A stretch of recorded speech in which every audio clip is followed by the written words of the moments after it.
Hola a todos. Antes de comenzar con mi historia, si aún no estás suscrito al canal, por favor suscríbete y activa la campanita para no perderte ningún video. Y déjame en los comentarios de qué país me estás viendo, me encanta saber que esta comunidad crece cada día más. Les voy a contar algo muy personal que me pasó, algo que jamás imaginé vivir a mis 68 años. Compartir esto no es fácil, pero siento que necesito hacerlo. Gracias por estar aquí y por tu apoyo. Me llamo Mercedes, tengo 68 años, y durante casi toda mi vida trabajé como enfermera en el turno de noche. No fue una vida fácil, pero fue mi vida. Mi esposo, Roberto, falleció hace 5 años de un infarto fulminante. Nos dejó a mí y a nuestro único hijo, Marcos, quien ahora tiene 42 años. Cuando Roberto murió, el mundo se me vino encima. Fueron 40 años de matrimonio, de rutinas compartidas, de despertarme y encontrarlo ahí. De repente, la casa quedó en silencio. Ese silencio pesado que duele en el pecho. Pero Marcos estuvo ahí para mí. Venía todas las semanas, me llamaba cada 2 días, se aseguraba de que estuviera bien. Era mi cable a tierra. 2 años después de la muerte de Roberto, Marcos conoció a Valeria. Recuerdo perfectamente el día que me la presentó. Era un domingo soleado, y vinieron a almorzar a casa. Valeria llegó con un ramo de flores amarillas y una sonrisa que parecía sincera. Era bonita, de unos 35 años, con el cabello largo y oscuro, y una forma de hablar suave pero decidida. Mamá, ella es Valeria, dijo Marcos, con esa luz en los ojos que solo tiene alguien enamorado. Mucho gusto, Mercedes. Marcos me ha hablado mucho de usted, dijo ella, extendiéndome la mano. Yo quise creerle. Quise pensar que esa mujer haría feliz a mi hijo. Preparé mi estofado especial, ese que a Marcos le encantaba desde niño, y nos sentamos a comer. La conversación fluyó, Valeria habló de su trabajo como administradora en una empresa de logística, de su familia, de sus planes. Todo parecía normal. Se casaron 8 meses después, en una ceremonia íntima. Yo estuve ahí, en primera fila, con lágrimas en los ojos viendo a mi hijo comenzar una nueva etapa. Valeria lucía hermosa con su vestido blanco, y Marcos no podía dejar de mirarla. En ese momento pensé, Roberto, ojalá estuvieras aquí para ver esto. Los primeros meses fueron buenos. Marcos y Valeria venían a visitarme cada 15 días. Ella siempre traía algo, un postre, frutas, flores. Yo intentaba construir una relación con mi nuera. Le preguntaba por su trabajo, por sus amigas, trataba de conocerla mejor. Pero siempre sentí una especie de barrera invisible. Como si sus respuestas fueran medidas, calculadas. Fue al año de casados cuando empecé a notar los cambios. Las visitas se fueron espaciando. Primero cada 3 semanas, luego una vez al mes. Cuando yo llamaba a Marcos, a veces tardaba días en devolverme la llamada. Mamá, perdona, es que hemos estado muy ocupados con el trabajo, me decía. Yo lo entendía. O al menos eso me repetía a mí misma. Son jóvenes, tienen su vida, su matrimonio. Pero en el fondo, ese silencio comenzó a pesar de nuevo. La casa volvió a sentirse vacía.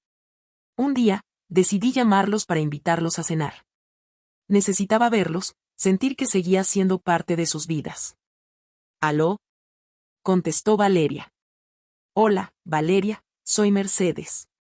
¿Cómo están? Quería invitarlos a cenar este fin de semana, hace mucho que no los veo. Hubo una pausa. Una de esas pausas que se sienten eternas. Ay, Mercedes, este fin de semana no podemos. Tenemos planes con la familia de Marcos. Me quedé helada. ¿La familia de Marcos? Pero yo soy su familia, Valeria. Sí, claro. Me refiero a, bueno, ya sabes, con mis papás, mis hermanos. Es una reunión familiar. Pero yo también podría ir, ¿no? Dije, tratando de no sonar desesperada. Es que es algo íntimo, Mercedes. Solo para la familia cercana. Seguro nos vemos pronto, ¿sí? Te tengo que dejar, estoy en el trabajo. Y colgó. Me quedé ahí, sentada en el sofá, con el teléfono en la mano, sintiendo como algo se rompía dentro de mí. ¿Solo para la familia cercana, y yo qué era? ¿Acaso ya no era familia de mi propio hijo? Las semanas pasaron y la distancia creció. Marcos casi no me llamaba, y cuando lo hacía, las conversaciones eran breves, frías. Yo intentaba no agobiarlo, no ser esa suegra pesada de la que todo el mundo habla. Pero el dolor era real.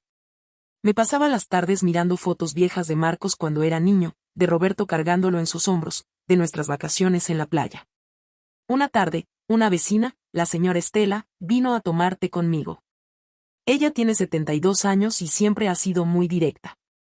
Mercedes, te veo muy apagada últimamente. ¿Qué te pasa? Le conté todo.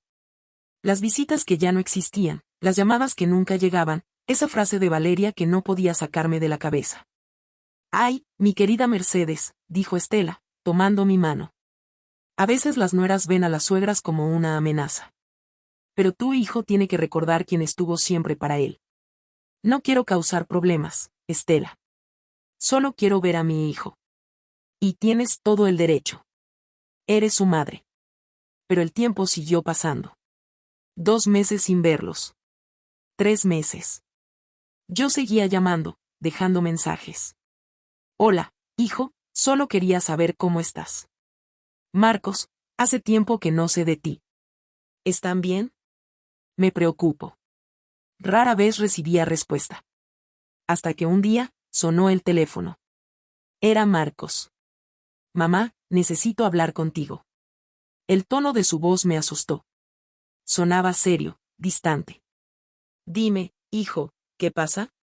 Valeria y yo hemos estado hablando. Creemos que, bueno, que necesitamos nuestro espacio. Estás llamando mucho, y eso nos agobia. Sentí como si me hubieran dado un puñetazo en el estómago. ¿Llamar mucho? Marcos, apenas te llamo una vez por semana. Sí, pero Valeria siente que es mucho. Ella dice que necesitamos establecer límites. ¿Límites? Soy tu madre, Marcos. Lo sé, mamá, pero también tengo una esposa. Y necesito que respetes eso. Colgué esa llamada con lágrimas rodando por mis mejillas. Mi propio hijo, el niño al que crié, al que cuidé cuando estaba enfermo, al que apoyé en cada decisión, me estaba alejando de su vida. Los días que siguieron fueron oscuros. Me sentía rechazada, abandonada. Por las noches, me quedaba despierta preguntándome en qué había fallado como madre. ¿Fui demasiado presente? ¿Demasiado controladora? No lo sabía. Solo sabía que me dolía profundamente. Estela intentaba animarme, me invitaba a caminar, a tomar café con otras amigas del vecindario. Pero yo apenas tenía fuerzas. La comida no me sabía a nada, la televisión era solo ruido de fondo. Mi vida se había convertido en esperar un llamado que nunca llegaba. Pasaron 4 meses más. 4 meses de silencio total. Ni una llamada, ni un mensaje. Nada. Dejé de insistir. Si mi hijo no me quería en su vida, no iba a mendigar su atención. Fue en una tarde de lluvia cuando todo cambió. Eran casi las 6 de la tarde cuando sonó el timbre. Afuera llovía con fuerza, una de esas lluvias grises que parecen no tener fin. No esperaba a nadie. Me levanté del sofá, donde había pasado la mayor parte del día viendo viejas películas sin prestarles realmente atención. Abrí la puerta y me quedé paralizada. Era Marcos. Pero no el Marcos de las últimas veces que lo había visto. Este Marcos estaba empapado, con el cabello pegado a la frente, los ojos enrojecidos y hinchados. Había perdido peso, se le notaba en el rostro demacrado, en la ropa que le quedaba holgada. Parecía haber envejecido 10 años en esos meses de silencio. Mamá, su voz se quebró. Marcos, Dios mío, pasa, pasa. Estás empapado. Entró tambaleándose ligeramente. Lo llevé al sofá, corrí a buscar toallas. Cuando volví, lo encontré con la cabeza entre las manos, sollozando. Un llanto profundo, desgarrador, que me partió el alma. Me senté a su lado y lo abracé. No dije nada. Solo lo sostuve mientras lloraba como un niño perdido. Lloramos juntos durante varios minutos, bajo el sonido constante de la lluvia golpeando las ventanas. Cuando finalmente se calmó un poco, le preparé té caliente. Mis manos temblaban mientras servía el agua. Tenía 1000 preguntas, pero esperé. Sabía que necesitaba tiempo. Mamá, lo siento tanto, dijo al fin, con la voz ronca. Siento mucho todo lo que te hice pasar. Siento haberte alejado de mi vida. Siento no haberte escuchado. Cuéntame qué pasó, hijo. Tomó un sorbo largo de té, como buscando fuerzas en el calor de la taza. Todo se desmoronó, mamá. Todo. Valeria, yo creí que la conocía, pero estaba completamente equivocado. Me contó todo. Las palabras salían atropelladas, mezcladas con sollozos contenidos. Hacía 6 meses, Valeria había decidido remodelar completamente la casa donde vivían. Una casa que yo les había ayudado a comprar con parte de los ahorros que Roberto y yo habíamos guardado durante años.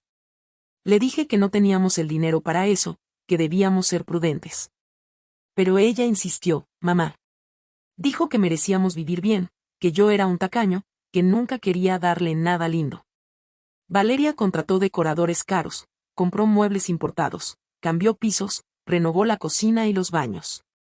Sacó préstamos sin consultarle, usó todas las tarjetas de crédito hasta el límite. Y cuando Marcos protestó, ella lo hizo sentir culpable. Me decía que yo no ganaba lo suficiente, que otros hombres de mi edad ya tenían casas más grandes, autos mejores. Me hacía sentir como un fracasado, mamá. Hijo, tú tienes un buen trabajo, siempre has sido responsable. Lo sé, pero ella tiene una forma de hablar que te hace dudar de todo. Y yo quería hacerla feliz. Pensé que si le daba lo que pedía, las cosas mejorarían entre nosotros. Pero no mejoraron. Las deudas se acumularon hasta alcanzar casi 60,000. Los intereses crecían cada mes, los llamados de los bancos eran constantes. Marcos trabajaba horas extras, pero no era suficiente. Y Valeria, en lugar de ayudar, seguía gastando. ¿Y ella? ¿Su sueldo no ayudaba? Pregunté. Marcos bajó la mirada, avergonzado. Renunció a su trabajo hace 4 meses. Dijo que el ambiente laboral era tóxico, que su jefa la maltrataba. Yo le creí. Le dije que se tomara un tiempo para buscar algo mejor. Pero mamá, descubrí que no renunció. La despidieron por llegar tarde constantemente y por problemas con otros compañeros. ¿Te mintió? Sobre eso y sobre muchas otras cosas. La lluvia arreciaba afuera. Serví más té. Marcos continuó hablando, como si necesitara sacar todo el veneno que llevaba dentro. Descubrió que Valeria había estado reuniéndose con sus amigas, yendo a restaurantes caros, comprando ropa y carteras de marca, todo con dinero que no tenían. Cuando él le reclamaba, ella le respondía con desprecio. Me dijo que yo era aburrido, que no sabía disfrutar la vida. Que ella se merecía cosas lindas aunque yo fuera incapaz de dárselas. Las peleas se volvieron diarias.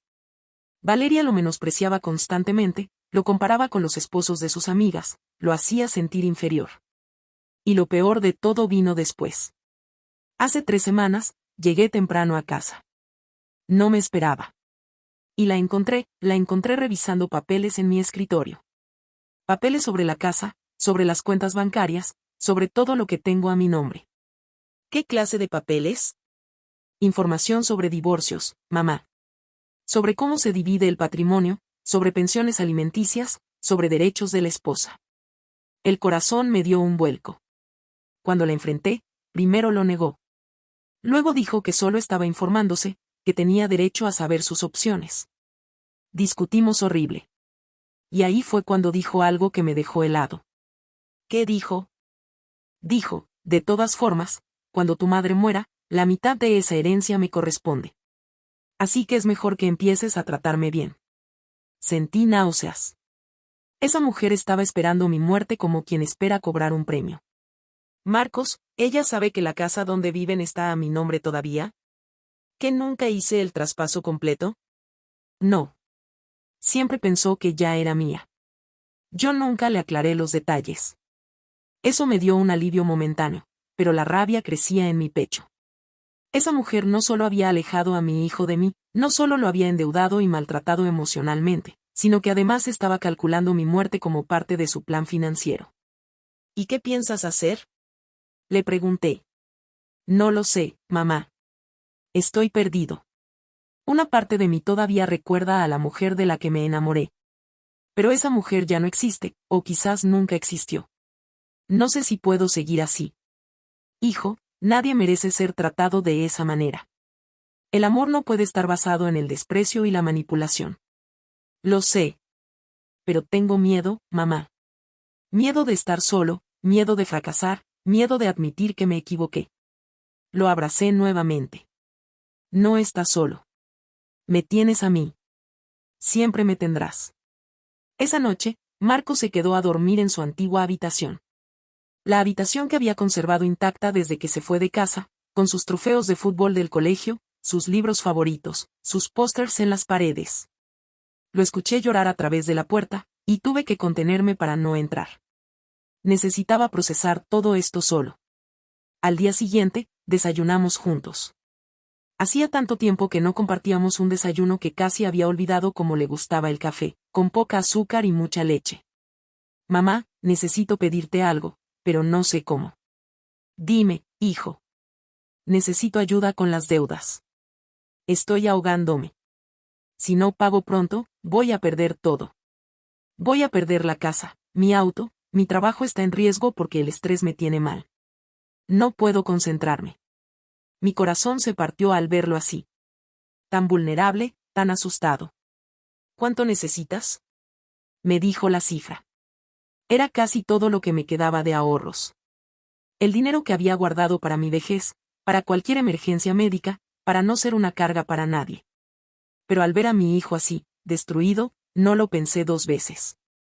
Te voy a ayudar, Marcos. Pero con una condición. ¿Cuál? Que esto sea un préstamo, no un regalo. Y que busques ayuda. Terapia, asesoría legal, lo que necesites. No puedes seguir así. Te lo prometo, mamá. Y te juro que te voy a devolver cada centavo. No me preocupa el dinero, hijo. Me preocupas tú. Durante los siguientes días, hicimos los trámites para transferirle el dinero. Logró pagar las deudas más urgentes, las que tenían los intereses más altos. Respiró un poco. Pero sabíamos que esto era solo un parche temporal. La verdadera pregunta seguía sin respuesta: ¿qué iba a hacer con su matrimonio? Las semanas siguientes fueron extrañas. Marcos venía a visitarme cada 2 o 3 días, siempre cuando Valeria creía que estaba trabajando o haciendo diligencias. Me contaba cómo era su vida en casa, conversaciones frías, silencios pesados, reproches constantes. Ella no sabía nada del dinero que yo le había prestado, y Marcos había pagado las deudas diciendo que había conseguido un préstamo del banco. ¿Cómo reaccionó cuando le dijiste que habías pagado las deudas? Le pregunté una tarde mientras tomábamos café. Ni siquiera pareció aliviada, mamá. Solo dijo, ya era hora de que resolvieras algo. Como si todo hubiera sido mi culpa desde el principio. Yo apretaba la taza entre mis manos, conteniendo las ganas de decirle todo lo que pensaba de esa mujer. Pero sabía que Marcos necesitaba llegar a sus propias conclusiones. Un día llegó especialmente alterado. Se veía pálido, nervioso. ¿Qué pasó, hijo? Encontré algo, mamá. Algo que me tiene muy preocupado. Sacó su teléfono y me mostró unas fotografías que había tomado de unos documentos. Eran papeles que Valeria tenía guardados en un cajón cerrado con llave de su escritorio. Marcos había encontrado la llave escondida y, movido por la sospecha, había revisado. Mira esto, me dijo, ampliando una de las fotos. Era una consulta impresa de un sitio web sobre leyes de herencia. Había párrafos subrayados con marcador amarillo. Frases como, el cónyuge tiene derecho a porcentaje de la herencia incluso si hay testamento y bienes adquiridos durante el matrimonio son gananciales. Pero lo que más me heló la sangre fue un papel escrito a mano con la letra de Valeria. Era una especie de lista. Casa de Mercedes, averiguar valor actual. Cuentas bancarias, ¿cuánto tiene? Pensión, monto mensual. ¿Seguro de vida, existe? Hablar con abogado sobre derechos de nuera. Y debajo, entre paréntesis, Marcos no puede saber nada de esto. Sentí que la habitación daba vueltas. Hijo, esta mujer está planeando algo. Está esperando que yo muera para quedarse con todo.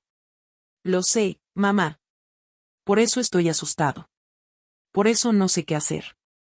¿Desde cuándo tiene estos papeles? Por las fechas de las búsquedas en Internet, desde hace más de un año.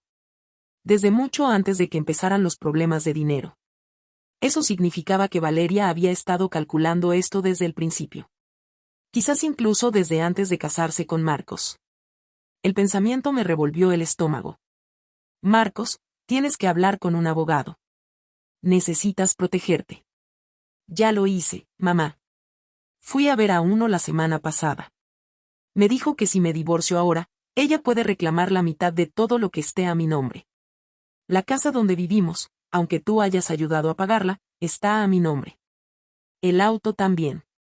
Mis cuentas de ahorro. Todo.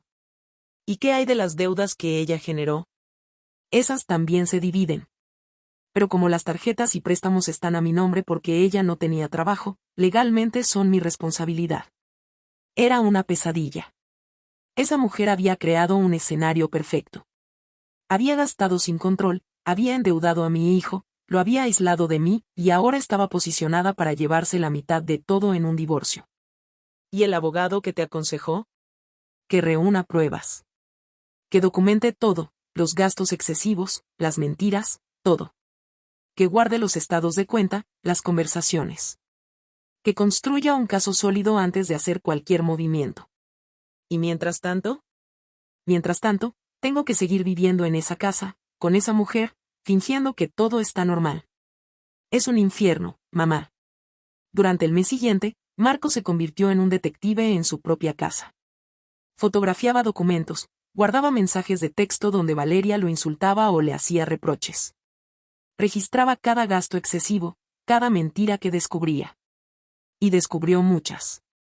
Valeria le había dicho que estaba buscando trabajo, pero en realidad pasaba las tardes en cafeterías caras con sus amigas. Le había dicho que necesitaba dinero para arreglar su auto, pero ese auto nunca había ido al taller. Mentira tras mentira, manipulación tras manipulación. Una noche, Marcos llegó a mi casa casi a las 11. Tocó la puerta con urgencia. Cuando abrí, tenía la respiración agitada. Mamá, tuvimos una pelea terrible. Terrible. Creo que sospecha algo. ¿Qué pasó? Me preguntó de dónde había sacado el dinero para pagar las deudas. Le dije que de un préstamo bancario, como le había dicho antes. Pero ella insistió, quiso ver los papeles. Le dije que estaban en la oficina. Se puso furiosa. Me dijo que ya no confiaba en mí, que le estaba ocultando cosas. La ironía, murmuré. Mamá, me dijo algo que me dejó helado. Dijo, más te vale que no estés escondiendo dinero, porque cuando nos divorciemos voy a encontrarlo todo. Y si tu mamá te está ayudando, también voy a ir tras ella. Esas palabras fueron como una bofetada. Esa mujer me estaba amenazando directamente. Marcos, esto ya es demasiado. Tienes que actuar. No puedes seguir así. Lo sé. El abogado dice que ya tengo suficientes pruebas. Que puedo proceder. ¿Y qué te detiene? Se quedó en silencio un momento largo. Afuera se escuchaban los grillos de la noche, el viento moviendo las hojas de los árboles. El miedo, mamá. Miedo de estar solo. Miedo de admitir que fracasé en mi matrimonio.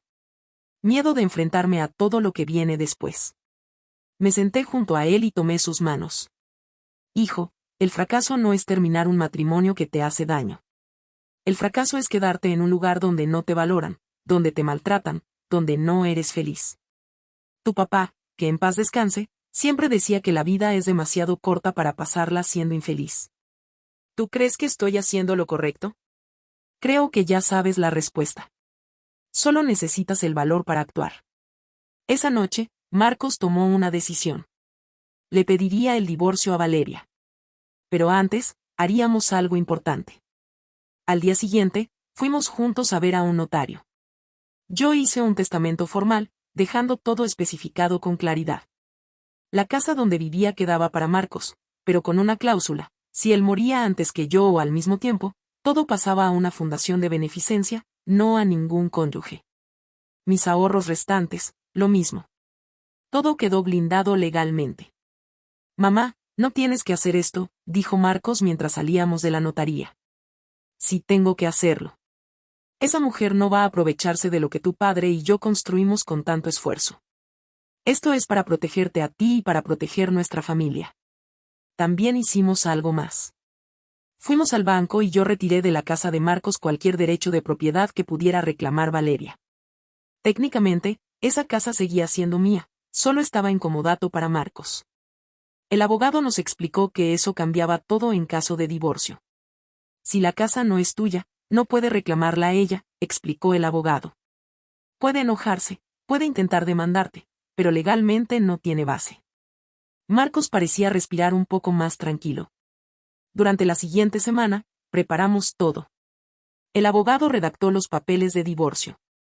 Marcos juntó todas las pruebas en una carpeta, fotografías de los documentos de Valeria, estados de cuenta mostrando los gastos excesivos, mensajes de texto con sus insultos y amenazas, todo. ¿Cuándo se lo vas a decir? Le pregunté. Este sábado. Voy a pedirle que nos sentemos a hablar, y le voy a entregar los papeles. ¿Quieres que estés cerca? Por si acaso. No, mamá. Esto lo tengo que hacer solo. Pero gracias. El viernes por la noche, Marcos vino a cenar a casa. Cociné su comida favorita, el mismo estofado que le preparaba cuando era niño. Comimos casi en silencio, cada uno perdido en sus pensamientos. Mamá, gracias por todo. Por no rendirte conmigo cuando te alejé. Por ayudarme cuando más lo necesitaba. Por ser mi mamá. Siempre voy a ser tu mamá, hijo. En las buenas y en las malas. Esa noche dormí poco. No podía dejar de pensar en lo que vendría. ¿Cómo reaccionaría Valeria? ¿Habría violencia? ¿Escándalo? Marcos me había prometido que si las cosas se ponían feas, se iría de inmediato de la casa. Tenía una maleta preparada en el auto con ropa y documentos importantes. El sábado fue eterno. Cada vez que sonaba mi teléfono, el corazón me daba un salto. Pero no era Marcos. Eran amigas, propaganda, cualquier cosa menos lo que esperaba. Hasta que a las 7 de la tarde, finalmente llamó. Mamá, ya está hecho. ¿Cómo fue? Horrible. Peor de lo que imaginaba. Pero ya está hecho. Ven a casa, hijo. Cuéntame aquí con calma, le dije por teléfono. Voy para allá, mamá. Ya salí de la casa. Traigo mis cosas. 30 minutos después, Marcos llegó con 2 maletas grandes y una caja con objetos personales. Se veía exhausto, pero también había algo diferente en su expresión. Una mezcla de alivio y agotamiento. Lo ayudé a subir sus cosas a su antigua habitación. Luego nos sentamos en la sala. Le preparé un té de tilo para los nervios. Necesité uno para mí también. Cuéntame todo, le dije. Marcos respiró profundo antes de comenzar. Llegué a la casa como a las 5 de la tarde. Valeria estaba en la sala viendo televisión. Le dije que necesitábamos hablar de algo importante. Ella apenas me miró, dijo que estaba ocupada viendo su programa. Ahí ya empecé a sentir la rabia, mamá. Después de todo, ni siquiera podía darme 5 minutos de atención. ¿Y qué hiciste? Apagué la televisión. Ella se levantó furiosa, empezó a gritarme que quién me creía. Le dije que se sentara, que era serio. Algo en mi tono debió alertarla porque se quedó callada y se sentó. Marcos le había puesto los papeles del divorcio sobre la mesa de centro. Valeria los había mirado sin entender al principio. ¿Qué es esto?, me preguntó. Es una solicitud de divorcio, le respondí. Mamá, tenías que ver su cara. Primero incredulidad, luego rabia. Una rabia que nunca le había visto. ¿Qué dijo? Se rió. Se rió en mi cara y dijo, ¿me estás dejando tú a mí? ¿Tú, que no sirves para nada? Le dije que sí, que esto se había acabado. Que no podía seguir en un matrimonio donde me despreciaba constantemente. Valeria había empezado a gritar. Que Marcos era un malagradecido, que ella había sacrificado años de su vida con él, que se había rebajado a estar con alguien de su nivel. Los insultos fueron subiendo de tono. Me dijo que era un fracasado, que nunca iba a conseguir a alguien mejor que ella, que iba a terminar solo y miserable. Todo lo que siempre me había dicho, pero multiplicado por 1000. ¿Y tú qué hiciste? Me mantuve calmado, mamá. Por primera vez en mucho tiempo, sus palabras no me dolieron. Era como si finalmente pudiera verla con claridad. Y entonces ella empezó con las amenazas. Valeria le había dicho que iba a llevarse la mitad de todo. La casa, el auto, las cuentas bancarias. Que iba a dejarlo en la calle. Que sus abogados iban a destruirlo. Espero que tu mamá te pueda mantener, me dijo con una sonrisa horrible. Porque cuando termine contigo, no te va a quedar nada. Y cuando esa vieja se muera, la mitad de eso también será mío. Sentí la rabia subiéndome por el pecho. ¿Te llamó vieja? Entre otras cosas. Dijo que siempre supiste que no le agradaba, que siempre intentaste separarnos, que yo era un hijo de mamá patético. Marcos. Espera, mamá. Ahí fue cuando le di la sorpresa. Le dije, la casa no es mía. Nunca lo fue. Está a nombre de mi madre, en comodato. No puedes reclamarla. Tenías que ver su cara, mamá. Se puso blanca. ¿Qué dijo? Primero no me creyó. Dijo que estaba mintiendo. Saqué los papeles que el abogado me había preparado y se los mostré. Ahí entendió que era verdad. Y entonces explotó. Valeria había empezado a tirar cosas. Primero un vaso que tenía en la mano, que se estrelló contra la pared. Luego un cojín del sofá. Gritaba que todo era una conspiración, que yo y mi madre habíamos planeado todo para estafarla. Me dijo que iba a demandarlos a ambos, que iba a probar que todo fue fraude, que íbamos a pagar por esto. Estaba completamente fuera de control, mamá. ¿Te hizo daño? Intentó abofetearme. Alcancé a detenerla. Le dije que ya había llamado al abogado, que todo estaba documentado, que si me tocaba iba a agregar eso a la demanda de divorcio. Ahí se detuvo. Marcos había aprovechado ese momento para ir a la habitación y sacar las maletas que ya tenía preparadas. Valeria lo había seguido, gritándole todo el camino. Le decía que era un cobarde, que estaba cometiendo el peor error de su vida. Cuando estaba saliendo por la puerta, me dijo algo que nunca voy a olvidar: nunca te amé. Solo estaba contigo por el dinero que pensé que tendrías. Pero resultaste ser tan miserable como tu padre. Se atrevió a hablar de tu padre. Ahí casi pierdo la calma, mamá. Casi. Pero me contuve. Le dije, mi padre fue un hombre honrado y trabajador. Algo que tú nunca vas a entender. Y me fui. Marcos se había quedado en un hotel esa noche del viernes, pero ahora estaba aquí, en casa, donde siempre debió estar. Hiciste lo correcto, hijo. Lo sé. Por primera vez en mucho tiempo, siento que hice lo correcto. Los siguientes días fueron un torbellino. El abogado de Valeria contactó al abogado de Marcos.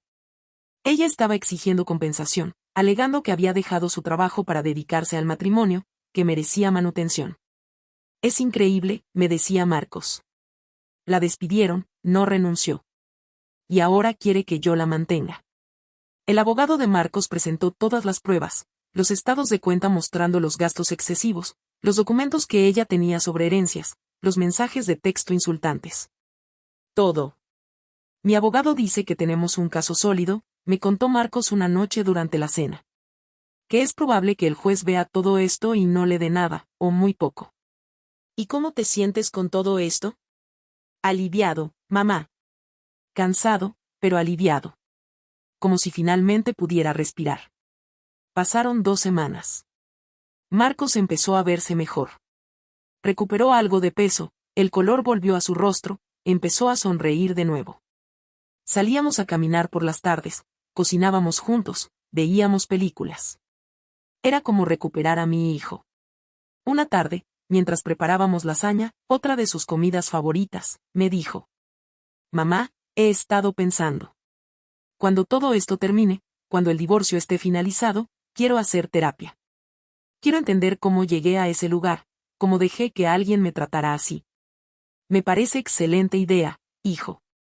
Y quiero agradecerte. Por no decirte lo dije. Por no reprocharme. Por solo estar ahí. Eres mi hijo, Marcos. Siempre voy a estar ahí para ti. El proceso legal avanzaba. Valeria seguía intentando conseguir dinero, pero cada vez sus reclamos eran más débiles. El juez había visto las pruebas y no parecía impresionado con su versión de la historia. Fue en la tercera semana cuando pasó algo inesperado. El abogado de Marcos lo llamó un martes por la mañana. Valeria quería llegar a un acuerdo extrajudicial. Estaba dispuesta a firmar el divorcio sin pedir nada a cambio, con una condición, que todo terminara rápido y en silencio. ¿Por qué el cambio repentino? Pregunté cuando Marcos me contó. El abogado dice que probablemente se dio cuenta de que no tiene caso. Que si esto va a juicio, va a quedar muy mal. Todas las pruebas de sus gastos, sus mentiras, todo va a quedar en registro público. Prefiere irse con algo de dignidad. ¿Y tú qué vas a hacer? Voy a aceptar.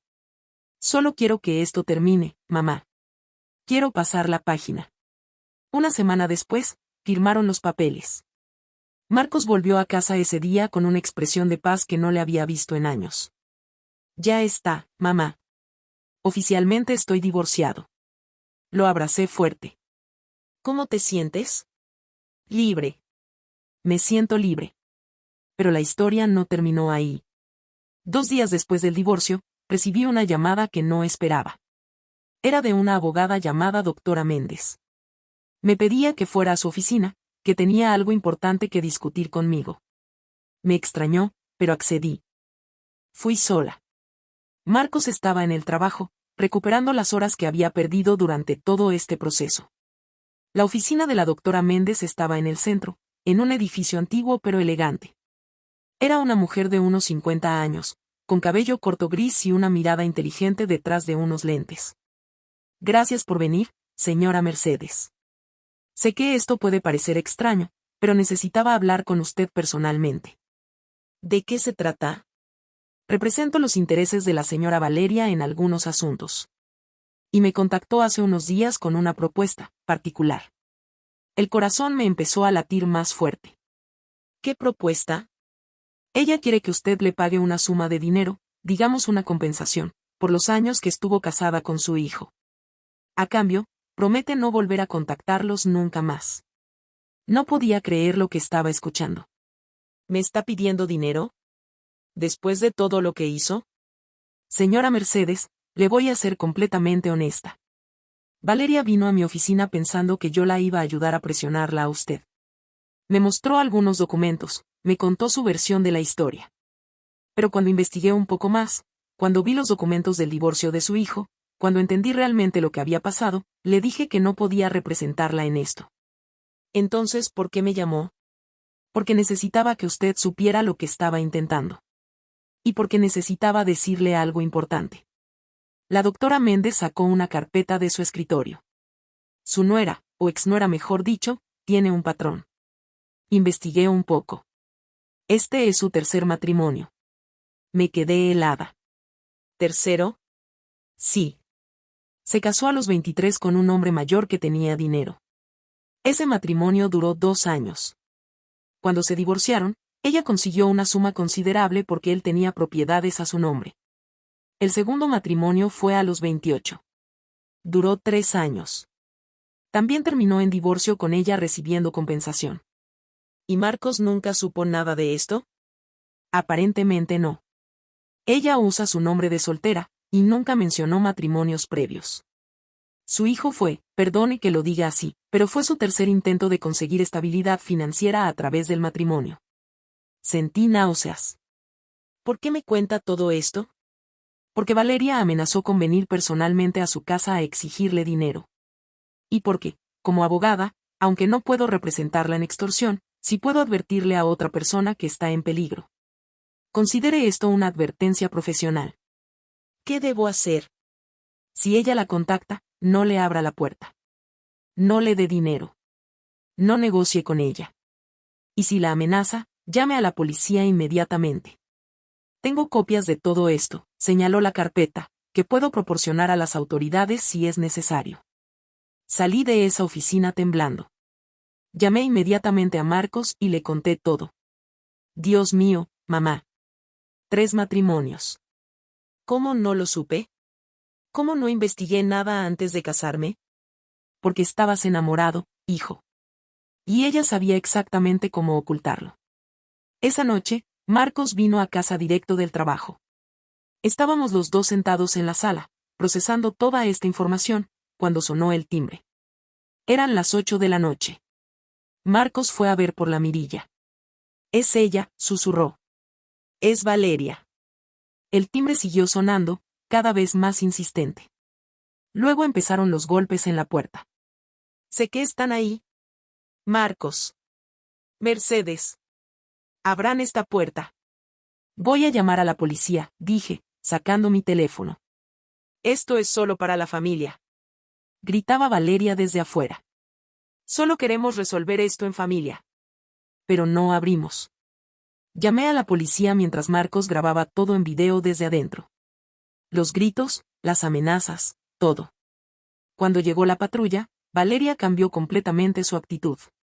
Se puso a llorar, diciendo que solo quería hablar con su exesposo, que no entendía por qué no le abrían la puerta. Los oficiales nos pidieron que saliéramos a dar nuestra versión. Marcos salió y les explicó todo, el divorcio reciente, las amenazas, la advertencia de la abogada. Les mostró el video que acababa de grabar. «Señora», le dijo uno de los oficiales a Valeria, «le sugerimos que se retire. Si vuelve a acercarse a esta propiedad sin permiso, vamos a tener que arrestarla por allanamiento y acoso». «Pero si yo solo quiero hablar». «Pues ellos no quieren hablar con usted. Tiene que irse». Valeria me miró con un odio que me heló la sangre. Pero se fue. Los días siguientes estuvimos en alerta. Marcos instaló cámaras de seguridad alrededor de mi casa. Informamos a los vecinos de la situación, por si acaso. Valeria intentó contactarnos 2 veces más. Una vez apareció en el trabajo de Marcos, pero seguridad la escoltó afuera. Otra vez me llamó desde un número desconocido, pero cuando escuché su voz, colgué inmediatamente. Finalmente, la doctora Méndez nos contactó de nuevo. «Tengo noticias», nos dijo por teléfono. Valeria se mudó a otra ciudad. Al parecer, consiguió un trabajo allá. «Oh, eso dice ella». «¿Cree que sea verdad?», preguntó Marcos. «Honestamente, creo que encontró su próximo objetivo. Investigué un poco más y descubrí que está saliendo con alguien. Un empresario viudo. Ya está siguiendo el mismo patrón. Era perturbador pero también un alivio. Al menos se había alejado de nosotros». Pasaron 3 meses. 3 meses de paz, de reconstrucción. Marcos empezó la terapia como había prometido. Yo también comencé a ir, para procesar todo lo que había vivido. La señora Estela tenía razón cuando me decía que necesitaba cuidarme a mí misma también. Una tarde de sábado, Marcos y yo estábamos en el jardín plantando rosas. Era un día hermoso, soleado, con una brisa suave. Él estaba cavando un hoyo para una de las plantas cuando se detuvo y me miró. «Mamá, necesito decirte algo». «Dime, hijo». «He estado pensando mucho en todo lo que pasó. En cómo dejé que Valeria me alejara de ti, en cómo permití que me tratara así, en cómo casi pierdo lo más importante en mi vida». «Marcos. Déjame terminar, por favor. Quiero pedirte perdón. Perdón por haberte hecho a un lado. Perdón por no escucharte cuando intentabas advertirme. Perdón por hacerte pasar por tanto dolor». Las lágrimas comenzaron a rodar por mis mejillas. «Hijo, ya te perdoné hace mucho tiempo. Lo sé, pero necesitaba decirlo. Y necesito que sepas que nunca más voy a permitir que nadie me aleje de ti. Eres mi familia. Eres mi mamá. Y eso es más importante que cualquier otra relación». Nos abrazamos ahí, en medio del jardín, con las manos llenas de tierra, con el sol calentándonos la espalda. Y en ese momento supe que habíamos superado todo. Que éramos más fuertes. «¿Sabes qué es lo irónico de todo esto?», dije cuando nos separamos. «¿Qué?». Que Valeria siempre decía esto es solo para la familia. Y al final, ella nunca entendió lo que significa la familia de verdad. Marcos sonrió. Una sonrisa genuina, de esas que no veía en él desde hacía años. «Tienes razón, mamá». Seguimos plantando las rosas. Y mientras trabajábamos, Marcos me contó sobre sus planes. Quería enfocarse en su carrera, en su salud mental, en reconstruirse como persona. No tenía prisa por volver a estar en una relación. «Necesito aprender a estar bien conmigo mismo primero», me dijo. «Mi terapeuta dice que tengo que trabajar en mi autoestima, en poner límites, en reconocer las señales de alerta en las relaciones. Me parece muy sabio, hijo. Y quiero pagarte lo que me prestaste. Ya hablé con el banco, voy a hacer pagos mensuales. No son grandes cantidades, pero en unos años te habré devuelto todo. No hay prisa, Marcos. Para mí sí la hay. Es importante para mí cumplir esa promesa. Un mes después, recibimos una carta certificada. Era de la doctora Méndez. Dentro había un documento oficial. Valeria había intentado demandarme. Alegaba que yo había conspirado con Marcos para defraudarla, que la casa debía haber sido parte del patrimonio conyugal, que merecía compensación por daño emocional. Pero la demanda había sido rechazada. El juez había revisado todos los documentos, había visto que la casa siempre estuvo a mi nombre, que no hubo fraude de ningún tipo, que todo se había hecho dentro de la ley. Además, las pruebas de sus matrimonios anteriores y su patrón de comportamiento habían jugado en nuestra contra. La carta de la doctora Méndez incluía una nota personal. Estimada Mercedes, me complace informarle que este caso ha sido cerrado definitivamente. Valeria no puede volver a presentar una demanda sobre los mismos hechos. Además, el juez le advirtió que cualquier intento futuro de acoso o extorsión resultaría en cargos criminales. Pueden estar tranquilos. Espero que usted y su hijo encuentren paz y felicidad. Con cariño profesional, doctora Méndez. Cuando Marcos leyó la carta, soltó un suspiro profundo. Se acabó. Realmente se acabó. Sí, hijo. Se acabó. Esa noche organizamos una pequeña celebración. Solo nosotros dos, la señora Estela y algunas amigas del vecindario que me habían apoyado durante todo este tiempo. Preparé el estofado, hicimos empanadas, pusimos música. La señora Estela levantó su copa de vino. Por Mercedes, una mujer fuerte que nunca se rindió con su hijo. Y por Marcos, agregué yo, que tuvo el valor de liberarse y empezar de nuevo. Por la familia de verdad, dijo Marcos. La que está en las buenas y en las malas. Brindamos. Y mientras bebíamos, miré a mi hijo y sentí una paz profunda. Habíamos pasado por el infierno, pero habíamos salido del otro lado. Juntos. Los meses siguientes trajeron sanación.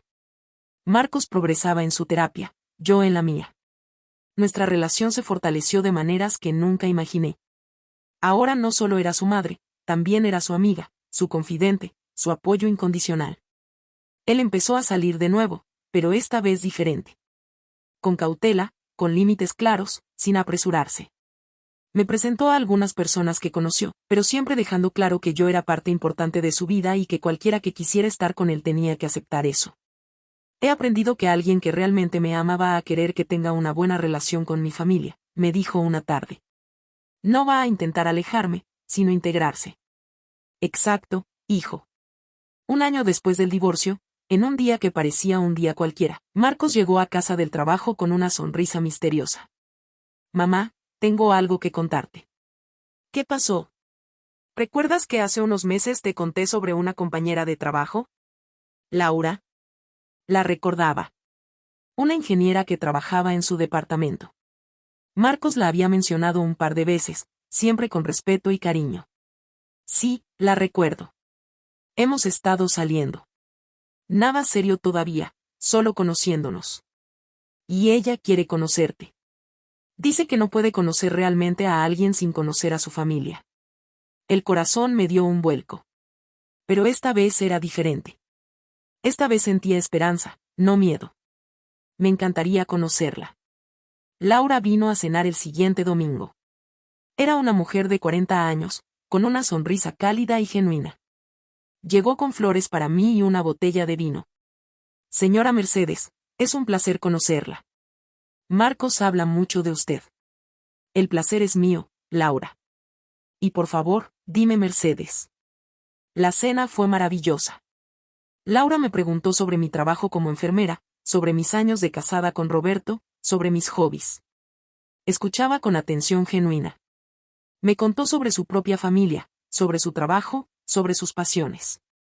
Y lo más importante, cuando hablaba con Marcos, se notaba el respeto mutuo. No había menosprecios, no había insultos disfrazados de bromas, no había esa tensión que siempre sentí con Valeria.